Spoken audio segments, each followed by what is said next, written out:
ओम श्री गणेशाय नमः। अथ श्री गणपति स्तोत्रम्। नमो गणपतये तुभ्यं ज्येष्ठ ज्येष्ठाय ते नमः। स्मरणादस्य ते विघ्ना न तिष्ठन्ति कदाचन। देवानां चापि देवस्त्वं ज्येष्ठराज इति श्रुतः। त्यक्त्वा त्वामिह कः कार्य सिद्धिं जन्तुर्गमिष्यति। स त्वं गणपतिः प्रीतो भव ब्रह्मादिपूजितः। चरणस्मरणात्तेऽपि ब्रह्माद्या यशस्विनः। परापरं ब्रह्मदाता सुराणां त्वं सुरो यतः। सन्मतिं देहि मे ब्रह्म पते ब्रह्म समीडिता। उक्तं हस्तिमुखश्रुत्या त्वं ब्रह्म परिमित्यपि।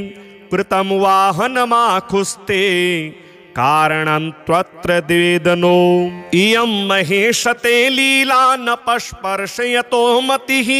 त्वां न हेरम्ब कुत्रापि परतन्त्रत्वमीशते। सत्वं कवीनां च कविर्देव आद्यो गणेश्वरः। अरविन्दाक्ष विद्येश प्रसन्नः प्रार्थनां शृणु। त्वमेकदन्त विघ्नेश देव शृण्वर भकोक्तिवत। सक्कवीनां मध्य एव नैकान्वंश कविं कुरु। श्रीविनायक ते दृष्ट्या कोऽपि नूनं भवेत् कविः। त्वं तामुमासुतं नौमि सन्मतिप्रदकामदम्। ममापराधः क्षन्तव्यो नतिभिः सम्प्रसीद मे। न नमस्य विधिं जाने त्वं प्रसीदाद्य केवलम्। न मे श्रद्धा न मे भक्तिर् न त्वदर्चन पद्धतिः। ज्ञाता वदान्यतेऽस्मीति ब्रुवे साधनवर्जितः। कर्तुं स्तवं च तेनीशः प्रसीद कृपयोद्धर।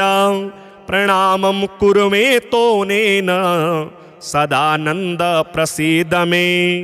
नमो गणपतये तुभ्यं ज्येष्ठ ज्येष्ठाय ते नमः। स्मरणादस्य ते विघ्ना न तिष्ठन्ति कदाचन। देवानां चापि देवस्त्वं ज्येष्ठराज इति श्रुतः। त्यक्त्वा त्वामिह कः कार्य सिद्धिं जन्तुर्गमिष्यति। स त्वं गणपतिः प्रीतो भव ब्रह्मादिपूजितः। चरणस्मरणात्तेऽपि ब्रह्माद्या यशस्विनः। परापरं ब्रह्मदाता सुराणां त्वं सुरो यतः। सन्मतिं देहि मे ब्रह्म पते ब्रह्म समीडिता। उक्तं हस्तिमुखश्रुत्या त्वं ब्रह्म परिमित्यपि। कृतं वाहनमाखुस्ते कारणं त्वत्र द्वेदनो। इयं महेशते लीला न पस्पर्शयतो मतिः। त्वां न हेरम्ब कुत्रापि परतन्त्रत्वमीशते। सत्वं कवीनां च कविर्देव आद्यो गणेश्वरः। अरविन्दाक्ष विद्येश प्रसन्नः प्रार्थनां शृणु। त्वमेकदन्त विघ्नेश देव शृण्वर भकोक्तिवत। सक्कवीनां मध्य एव नैकान्वंश कविं कुरु। श्रीविनायक ते दृष्ट्या कोऽपि नूनं भवेत् कविः। त्वं तामुमासुतं नौमि सन्मतिप्रदकामदम्। ममापराधः क्षन्तव्यो नतिभिः सम्प्रसीद मे। न नमस्य विधिं जाने त्वं प्रसीदाद्य केवलम्। न मे श्रद्धा न मे भक्तिर् न त्वदर्चन पद्धतिः। ज्ञाता वदान्यतेऽस्मीति ब्रुवे साधनवर्जितः। कर्तुं स्तवं च तेनीशः प्रसीद कृपयोद्धर। प्रणामं कुरु मे तोनेन सदानन्द प्रसीद मे। नमो गणपतये तुभ्यं ज्येष्ठज्येष्ठाय ते नमः। स्मरणादस्य ते विघ्ना न तिष्ठन्ति कदाचन। देवानां चापि देवस्त्वं ज्येष्ठराज इति श्रुतः। त्यक्त्वा त्वामिह कः कार्य सिद्धिं जन्तुर्गमिष्यति। स त्वं गणपतिः प्रीतो भव ब्रह्मादिपूजितः। चरणस्मरणात्तेऽपि ब्रह्माद्या यशस्विनः। परापरं ब्रह्मदाता सुराणां त्वं सुरो यतः। सन्मतिं देहि मे ब्रह्म पते ब्रह्म समीडिता। उक्तं हस्तिमुखश्रुत्या त्वं ब्रह्म परिमित्यपि। कृतं वाहनमाखुस्ते कारणं त्वत्र द्वेदनो। इयं महेशते लीला न पस्पर्शयतो मतिः। त्वां न हेरम्ब कुत्रापि परतन्त्रत्वमीशते। सत्वं कवीनां च कविर्देव आद्यो गणेश्वरः। अरविन्दाक्ष विद्येश प्रसन्नः प्रार्थनां शृणु। त्वमेकदन्त विघ्नेश देव शृण्वर भकोक्तिवत। सत्कवीनां मध्य एव नैकान्वंश कविं कुरु। श्रीविनायक ते दृष्ट्या कोऽपि नूनं भवेत् कविः। त्वं तामुमासुतं नौमि सन्मतिप्रदकामदम्। ममापराधः क्षन्तव्यो नतिभिः सम्प्रसीद मे। न नमस्य विधिं जाने त्वं प्रसीदाद्य केवलम्। न मे श्रद्धा न मे भक्तिर् न त्वदर्चन पद्धतिः। ज्ञाता वदान्यतेऽस्मीति ब्रुवे साधनवर्जितः। कर्तुं स्तवं च तेनीशः प्रसीद कृपयोद्धर। प्रणामं कुरु मे तोनेन सदानन्द प्रसीद मे।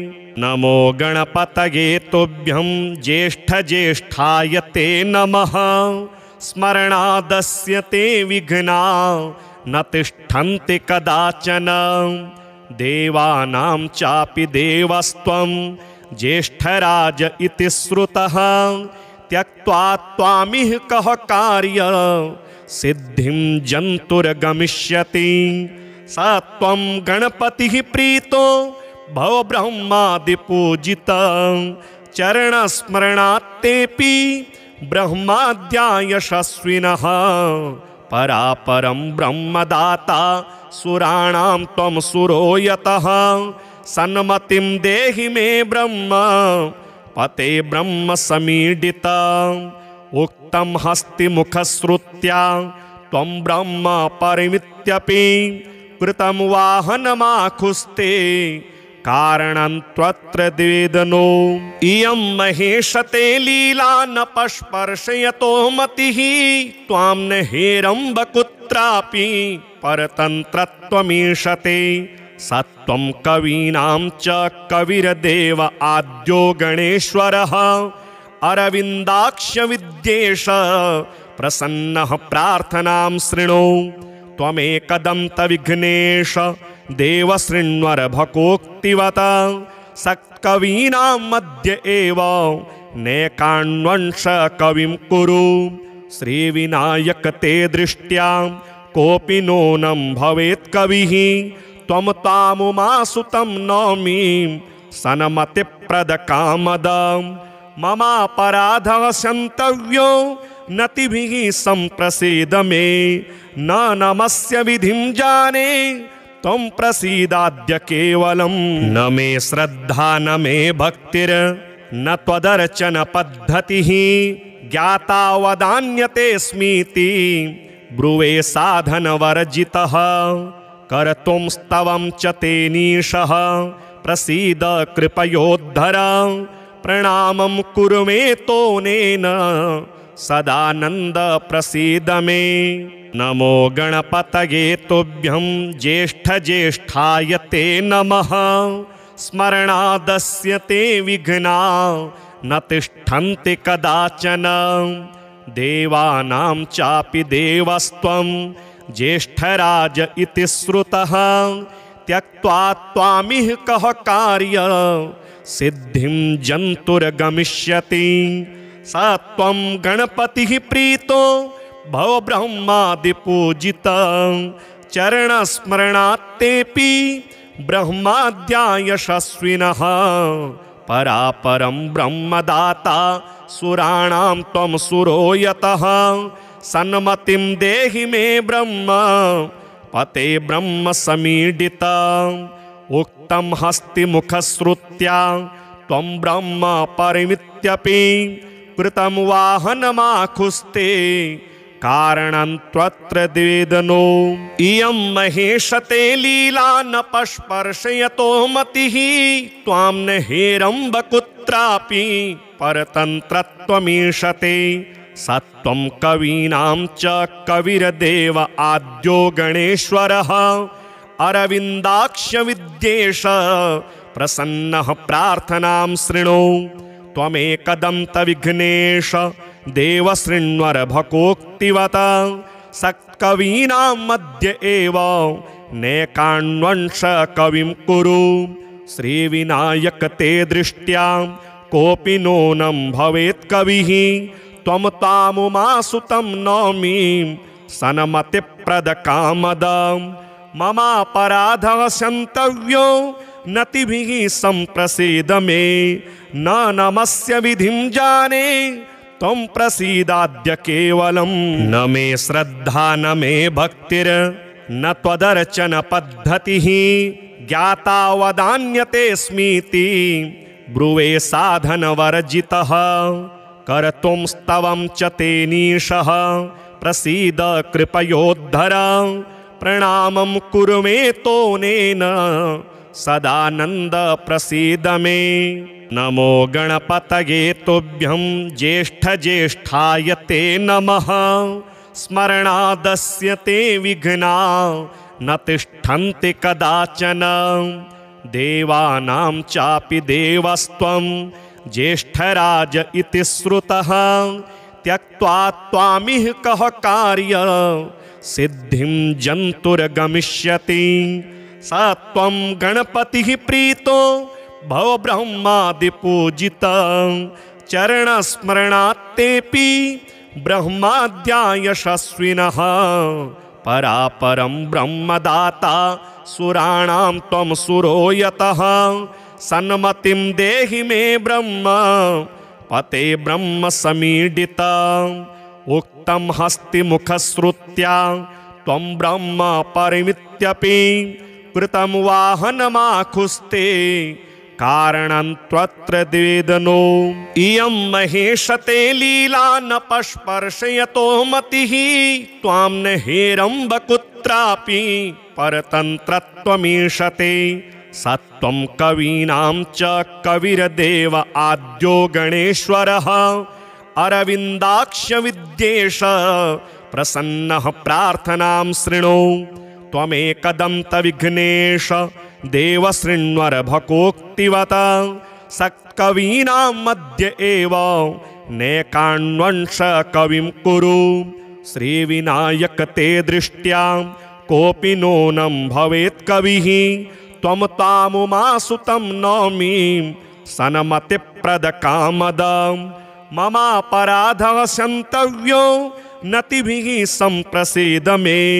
न नमस्य विधिं जाने त्वं प्रसीदाद्य केवलं न मे श्रद्धा न मे भक्तिर् न त्वदर्चन पद्धतिः ज्ञाता वदान्यतेऽस्मीति ब्रुवे साधनवर्जितः कर्तुं स्तवं च तेनीशः प्रसीद कृपयोद्धर प्रणामं कुरु मे तोनेन सदानन्द प्रसीद मे नमो गणपतये तुभ्यं ज्येष्ठ ज्येष्ठाय ते नमः स्मरणादस्य ते विघ्ना न तिष्ठन्ति कदाचन देवानां चापि देवस्त्वं ज्येष्ठराज इति श्रुतः त्यक्त्वा त्वामिह कः कार्य सिद्धिं जन्तुर्गमिष्यति स त्वं गणपतिः प्रीतो भव ब्रह्मादिपूजितः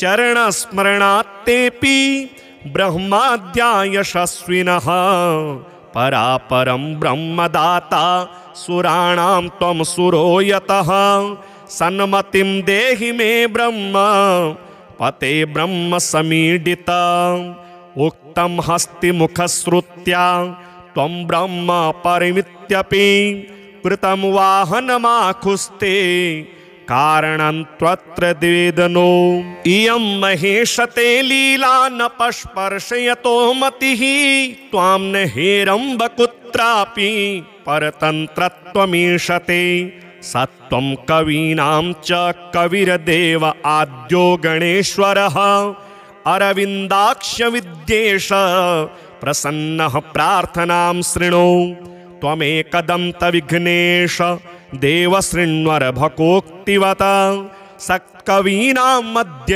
एव नैकान्वंश कविं कुरु श्रीविनायक ते दृष्ट्या कोऽपि नूनं भवेत् कविः त्वं तामुमासुतं नौमि सन्मतिप्रदकामदं ममापराधः क्षन्तव्यो नतिभिः सम्प्रसीद मे न नमस्य विधिं जाने त्वं प्रसीदाद्य केवलं न मे श्रद्धा न मे भक्तिर् न त्वदर्चन पद्धतिः ज्ञाता वदान्यतेऽस्मीति ब्रुवे साधनवर्जितः कर्तुं स्तवं च तेनीशः प्रसीद कृपयोद्धर प्रणामं कुरु मे तोनेन सदानन्द प्रसीद मे नमो गणपतये तुभ्यं ज्येष्ठज्येष्ठाय ते नमः स्मरणादस्य ते विघ्ना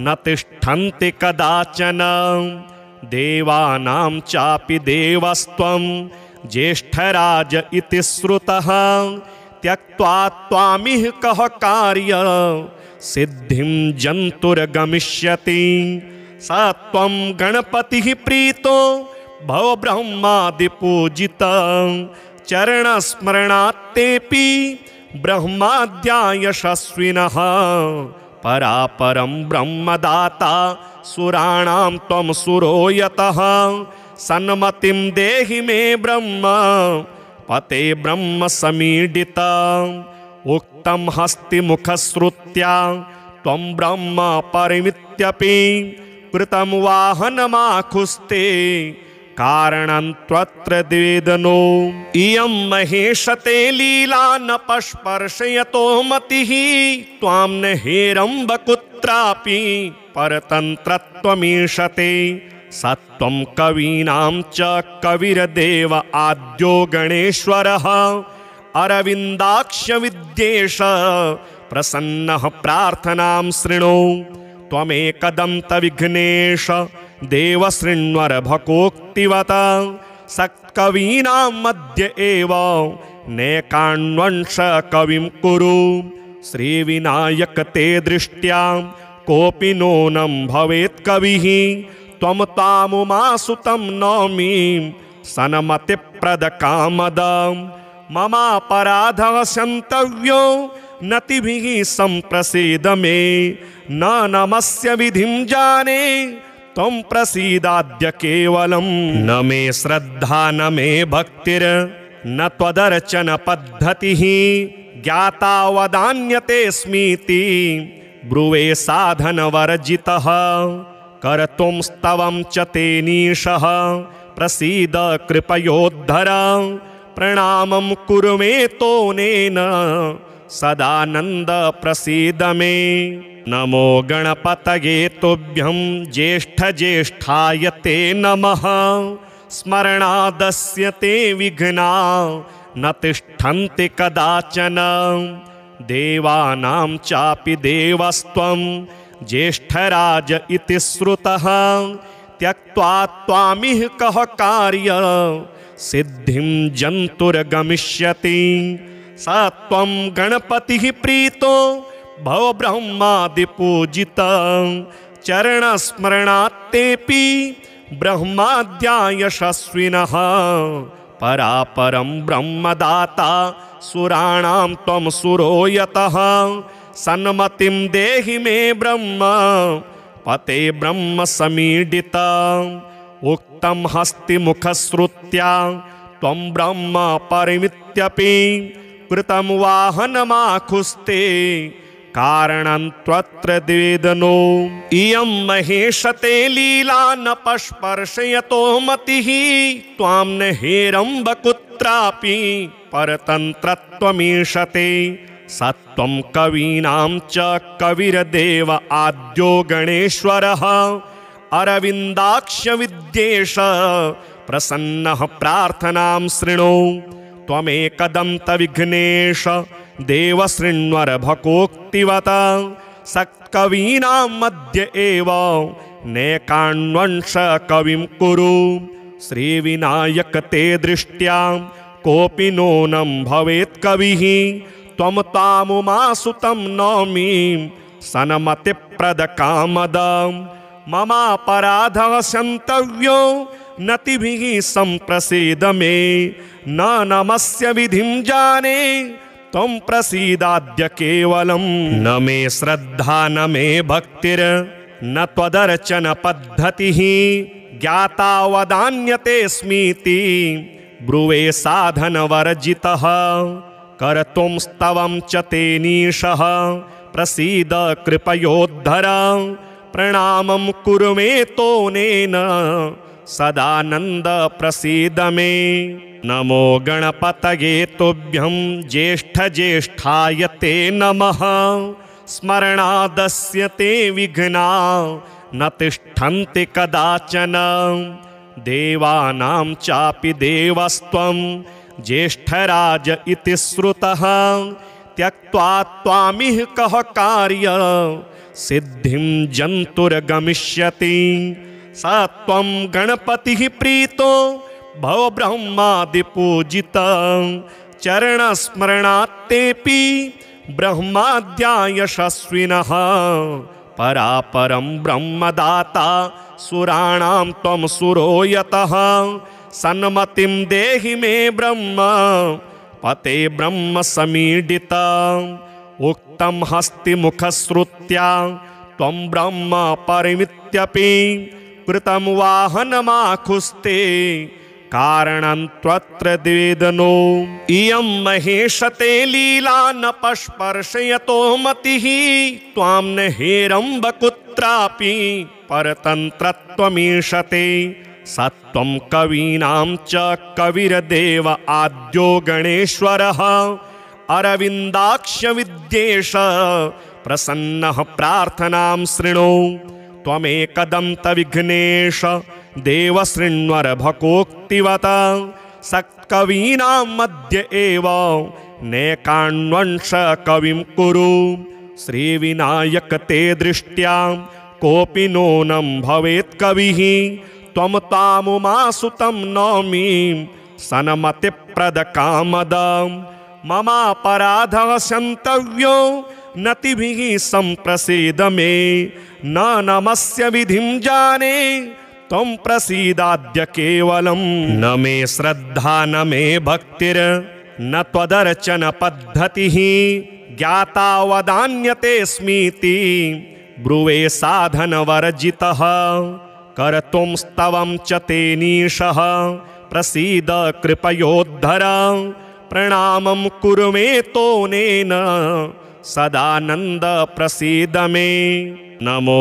गणपतये तुभ्यं ज्येष्ठज्येष्ठाय ते नमः स्मरणादस्य ते विघ्ना न तिष्ठन्ति कदाचन देवानां चापि देवस्त्वं ज्येष्ठराज इति श्रुतः त्यक्त्वा त्वामिह कः कार्य सिद्धिं जन्तुर्गमिष्यति स त्वं गणपतिः प्रीतो भव ब्रह्मादिपूजिता चरणस्मरणात्तेऽपि ब्रह्माद्या यशस्विनः परापरं ब्रह्मदाता सुराणां त्वं सुरो यतः सन्मतिं देहि मे ब्रह्म पते ब्रह्म समीडिता उक्तं हस्तिमुखश्रुत्या त्वं ब्रह्म परिमित्यपि कृतं वाहनमाखुस्ते कारणं त्वत्र द्वेदनो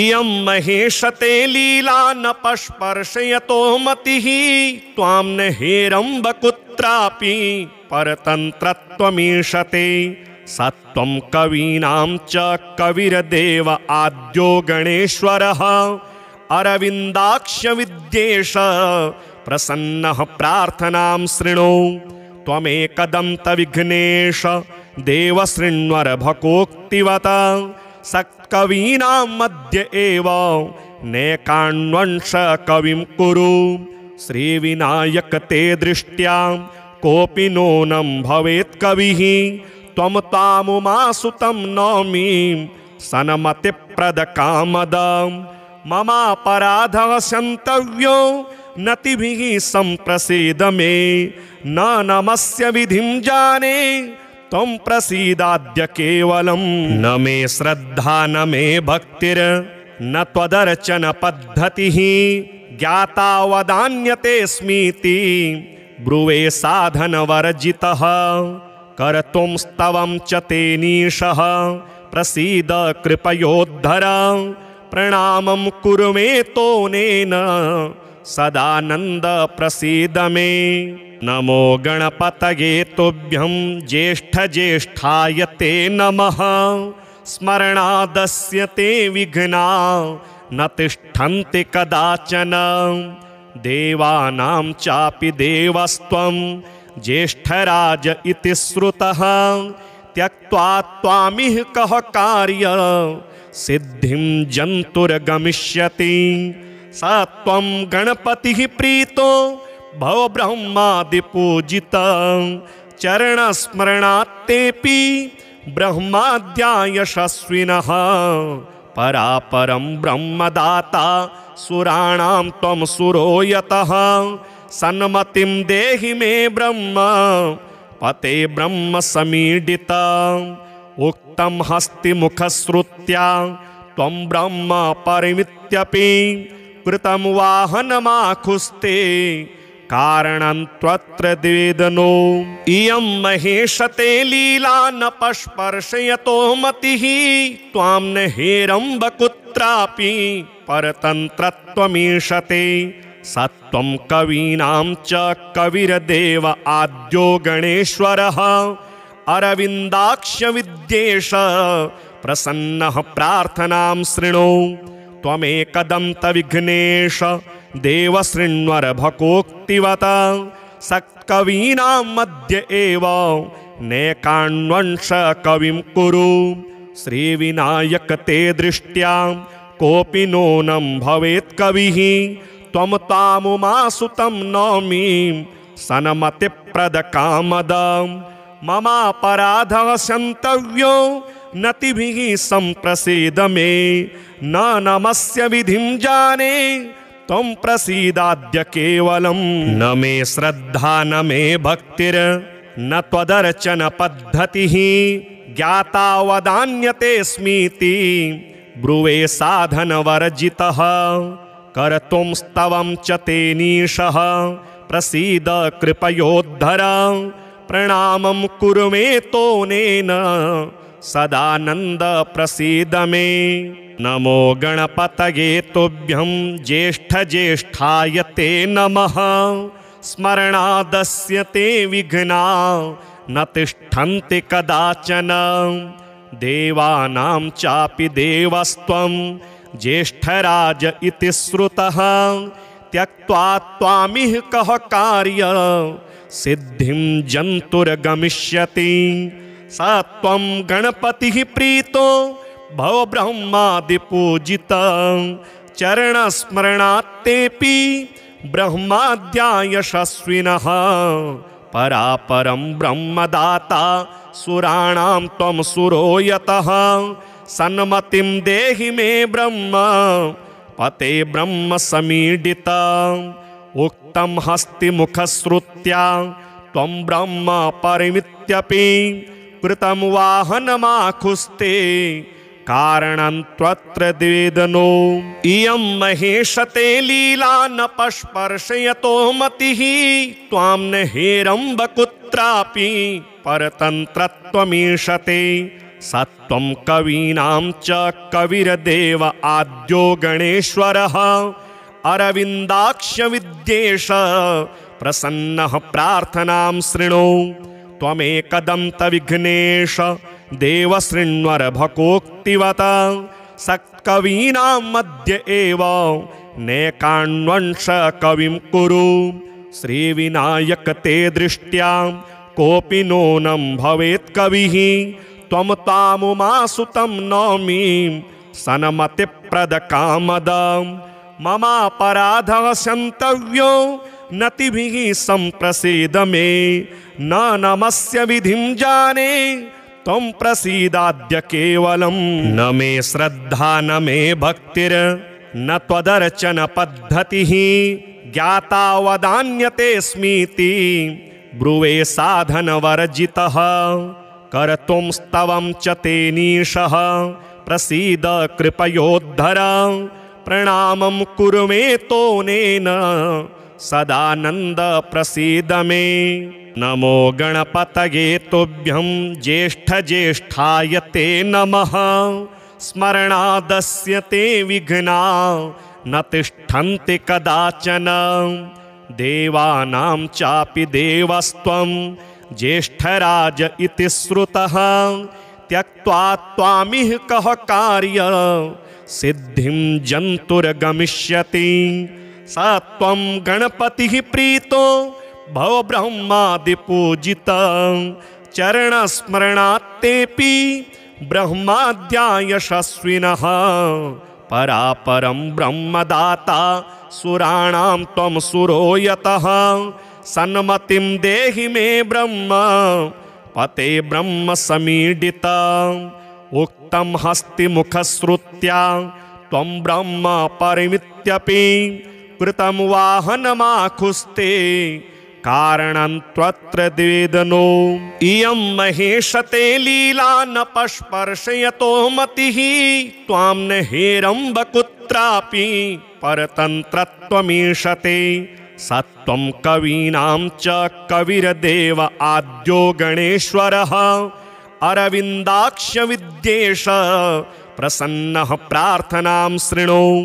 त्वमेकदन्त विघ्नेश देव शृण्वर भकोक्तिवत सत्कवीनां मध्य एव नैकान्वंश कविं कुरु। श्रीविनायक ते दृष्ट्या कोऽपि नूनं भवेत् कविः त्वं तामुमासुतं नौमि सन्मतिप्रदकामदं। ममापराधः क्षन्तव्यो नतिभिः सम्प्रसीद मे न नमस्य विधिं जाने त्वं प्रसीदाद्य केवलं। न मे श्रद्धा न मे भक्तिर् न त्वदर्चन पद्धतिः ज्ञाता वदान्यतेऽस्मीति ब्रुवे साधनवर्जितः। कर्तुं स्तवं च तेनीशः प्रसीद कृपयोद्धर प्रणामं कुरु मे तोनेन सदानन्द प्रसीद मे। नमो गणपतये तुभ्यं ज्येष्ठ ज्येष्ठाय ते नमः। स्मरणादस्य ते विघ्ना न तिष्ठन्ति कदाचन। देवानां चापि देवस्त्वं ज्येष्ठराज इति श्रुतः त्यक्त्वा त्वामिह कः कार्य सिद्धिं जन्तुर्गमिष्यति। स त्वं गणपतिः प्रीतो भव ब्रह्मादिपूजितः चरणस्मरणात्तेऽपि ब्रह्माद्या यशस्विनः। परापरं ब्रह्मदाता सुराणां त्वं सुरो यतः सन्मतिं देहि मे ब्रह्म पते ब्रह्म समीडिता। उक्तं हस्तिमुखश्रुत्या त्वं ब्रह्म परिमित्यपि कृतं वाहनमाखुस्ते कारणं त्वत्र द्वेदनो। इयं महेशते लीला न पस्पर्शयतो मतिः त्वां न हेरम्ब कुत्रापि परतन्त्रत्वमीशते। सत्वं कवीनां च कविर्देव आद्यो गणेश्वरः अरविन्दाक्ष विद्येश प्रसन्नः प्रार्थनां शृणु त्वमेकदन्तविघ्नेश देव शृण्वर भकोक्तिवत सत्कवीनां मध्य एव नैकान्वंश कविं कुरु श्रीविनायक ते दृष्ट्या कोऽपि नूनं भवेत् कविः त्वं तामुमासुतं नौमि सन्मतिप्रदकामदम् ममापराधः क्षन्तव्यो नतिभिः सम्प्रसीद मे न नमस्य विधिं जाने त्वं प्रसीदाद्य केवलं न मे श्रद्धा न मे भक्तिर् न त्वदर्चन पद्धतिः ज्ञाता वदान्यतेऽस्मीति ब्रुवे साधनवर्जितः कर्तुं स्तवं च तेनीशः प्रसीद कृपयोद्धर प्रणामं कुरु मे तोनेन सदानंद प्रसीद मे नमो गणपतये तुभ्यं ज्येष्ठ ज्येष्ठाय ते नमः स्मरणादस्य ते विघ्ना न तिष्ठन्ति कदाचन देवानां चापि देवस्त्वं ज्येष्ठराज इति श्रुतः त्यक्त्वा त्वामिह कः कार्य सिद्धिं जन्तुर्गमिष्यति स त्वं गणपतिः प्रीतो भव ब्रह्मादिपूजिता चरणस्मरणात्तेऽपि ब्रह्माद्या यशस्विनः परापरं ब्रह्मदाता सुराणां त्वं सुरो यतः सन्मतिं देहि मे ब्रह्म पते ब्रह्म समीडिता उक्तं हस्तिमुखश्रुत्या त्वं ब्रह्म परिमित्यपि कृतं वाहनमाखुस्ते कारणं त्वत्र द्वेदनो इयं महेशते लीला न पस्पर्शयतो मतिः त्वां न हेरम्ब कुत्रापि परतन्त्रत्वमीशते सत्वं कवीनां च कविर्देव आद्यो गणेश्वरः अरविन्दाक्ष विद्येश प्रसन्नः प्रार्थनां शृणु त्वमेकदन्तविघ्नेश देव शृण्वर भकोक्तिवत सत्कवीनां मध्य एव नैकान्वंश कविं कुरु श्रीविनायक ते दृष्ट्या कोऽपि नूनं भवेत् कविः त्वं तामुमासुतं नौमि सन्मतिप्रदकामदम् ममापराधः क्षन्तव्यो नतिभिः सम्प्रसीद मे न नमस्य विधिं जाने त्वं प्रसीदाद्य केवलं न मे श्रद्धा न मे भक्तिर् न त्वदर्चन पद्धतिः ज्ञाता वदान्यतेऽस्मीति ब्रुवे साधनवर्जितः कर्तुं स्तवं च तेनीशः प्रसीद कृपयोद्धर प्रणामं कुरु मे तोनेन सदानंद प्रसीद मे नमो गणपतये तुभ्यं ज्येष्ठ ज्येष्ठाय ते नमः स्मरणादस्य ते विघ्ना न तिष्ठन्ति कदाचन देवानां चापि देवस्त्वं ज्येष्ठराज इति श्रुतः त्यक्त्वा त्वामिह कः कार्य सिद्धिं जन्तुर्गमिष्यति स त्वं गणपतिः प्रीतो भव ब्रह्मादिपूजिता चरणस्मरणात्तेऽपि ब्रह्माद्या यशस्विनः परापरं ब्रह्मदाता सुराणां त्वं सुरो यतः सन्मतिं देहि मे ब्रह्म पते ब्रह्म समीडिता उक्तं हस्तिमुखश्रुत्या त्वं ब्रह्म परिमित्यपि कृतं वाहनमाखुस्ते कारणं त्वत्र द्वेदनो इयं महेशते लीला न पस्पर्शयतो मतिः त्वां न हेरम्ब कुत्रापि परतन्त्रत्वमीशते सत्वं कवीनां च कविर्देव आद्यो गणेश्वरः अरविन्दाक्ष विद्येश प्रसन्नः प्रार्थनां शृणु त्वमेकदन्तविघ्नेश देव शृण्वर भकोक्तिवत सत्कवीनां मध्य एव नैकान्वंश कविं कुरु श्रीविनायक ते दृष्ट्या कोऽपि नूनं भवेत् कविः त्वं तामुमासुतं नौमि सन्मतिप्रदकामदं ममापराधः क्षन्तव्यो नतिभिः सम्प्रसीद मे न नमस्य विधिं जाने त्वं प्रसीदाद्य केवलं न मे श्रद्धा न मे भक्तिर् न त्वदर्चन पद्धतिः ज्ञाता वदान्यतेऽस्मीति ब्रुवे साधनवर्जितः कर्तुं स्तवं च तेनीशः प्रसीद कृपयोद्धर प्रणामं कुरु मे तोनेन सदानन्द प्रसीद मे नमो गणपतये तुभ्यं ज्येष्ठज्येष्ठाय ते नमः स्मरणादस्य ते विघ्ना न तिष्ठन्ति कदाचन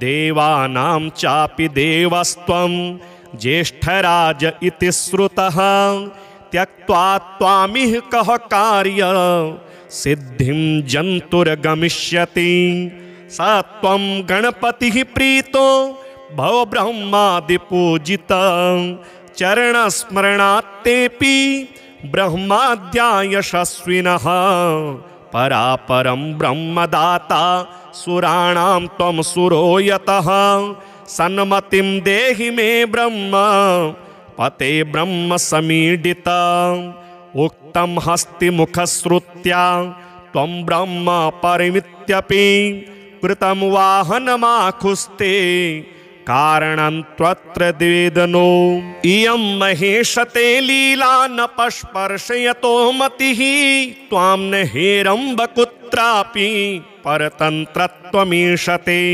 सत्वं कवीनां च कविर्देव आद्यो गणेश्वरः अरविन्दाक्ष विद्येश प्रसन्नः प्रार्थनां शृणु त्वमेकदन्तविघ्नेश देव शृण्वर भकोक्तिवत सत्कवीनां मध्य एव नैकान्वंश कविं कुरु श्रीविनायक ते दृष्ट्या कोऽपि नूनं भवेत् कविः त्वं तामुमासुतं नौमि सन्मतिप्रदकामदं ममापराधः क्षन्तव्यो नतिभिः सम्प्रसीद मे न नमस्य विधिं जाने त्वं प्रसीदाद्य केवलं न मे श्रद्धा न मे भक्तिर् न त्वदर्चन पद्धतिः ज्ञाता वदान्यतेऽस्मीति ब्रुवे साधनवर्जितः कर्तुं स्तवं च तेनीशः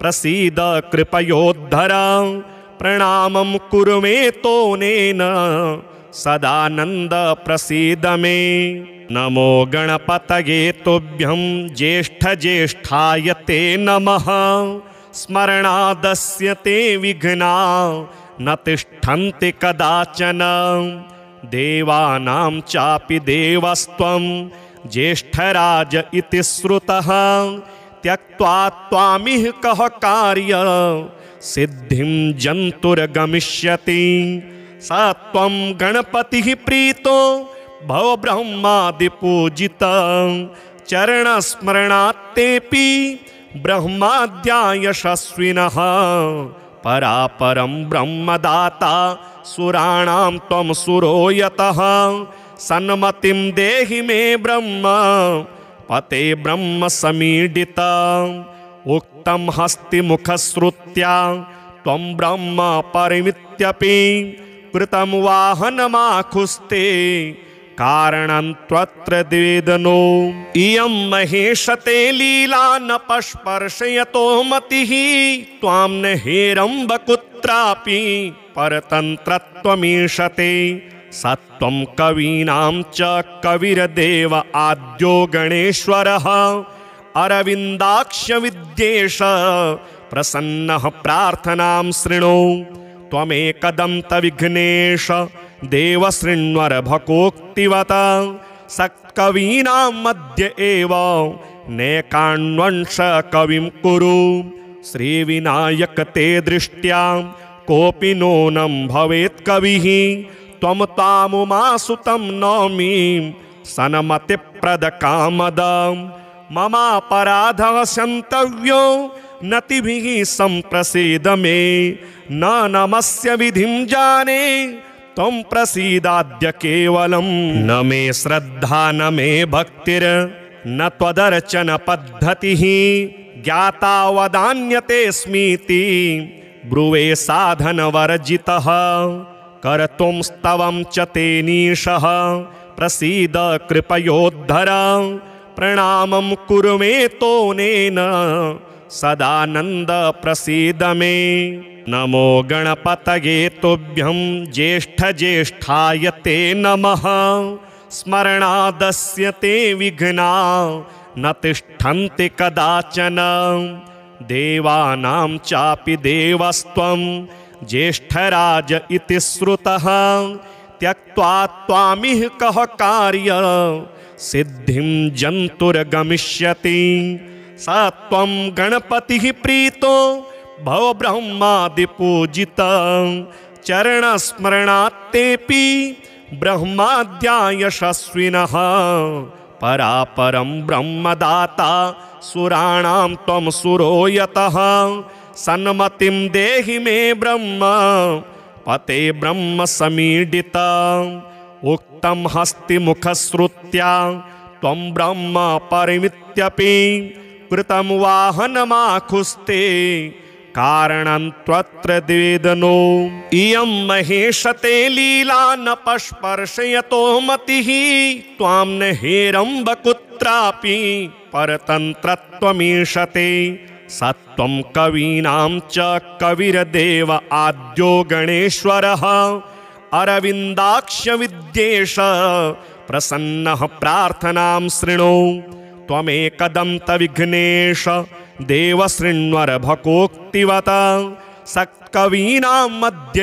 एव नैकान्वंश कविं कुरु श्रीविनायक ते दृष्ट्या कोऽपि नूनं भवेत् कविः त्वं तामुमासुतं नौमि सन्मतिप्रदकामदं ममापराधः क्षन्तव्यो नतिभिः सम्प्रसीद मे न नमस्य विधिं जाने त्वं प्रसीदाद्य केवलं न मे श्रद्धा न मे भक्तिर् न त्वदर्चन पद्धतिः ज्ञाता वदान्यतेऽस्मीति ब्रुवे साधनवर्जितः कर्तुं स्तवं च तेनीशः प्रसीद कृपयोद्धर प्रणामं कुरु मे तोनेन सदानन्द प्रसीद मे नमो गणपतये तुभ्यं ज्येष्ठज्येष्ठाय ते नमः स्मरणादस्य ते विघ्ना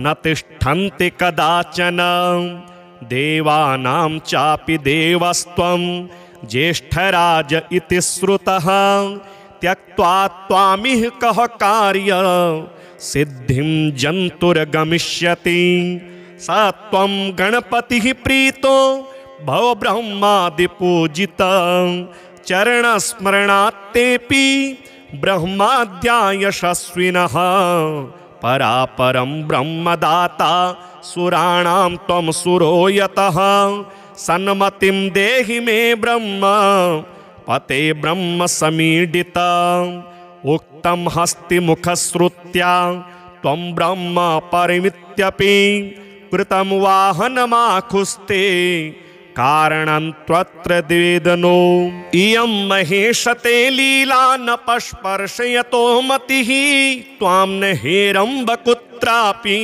परतन्त्रत्वमीशते सत्वं कवीनां च कविर्देव आद्यो गणेश्वरः अरविन्दाक्ष विद्येश प्रसन्नः प्रार्थनां शृणु त्वमेकदन्त विघ्नेश देव शृण्वर भकोक्तिवत सत्कवीनां मध्य एव नैकान्वंश कविं कुरु श्रीविनायक ते दृष्ट्या कोऽपि नूनं भवेत् कविः त्वं तामुमासुतं नौमि सन्मतिप्रदकामदं ममापराधः क्षन्तव्यो नतिभिः संप्रसीद मे।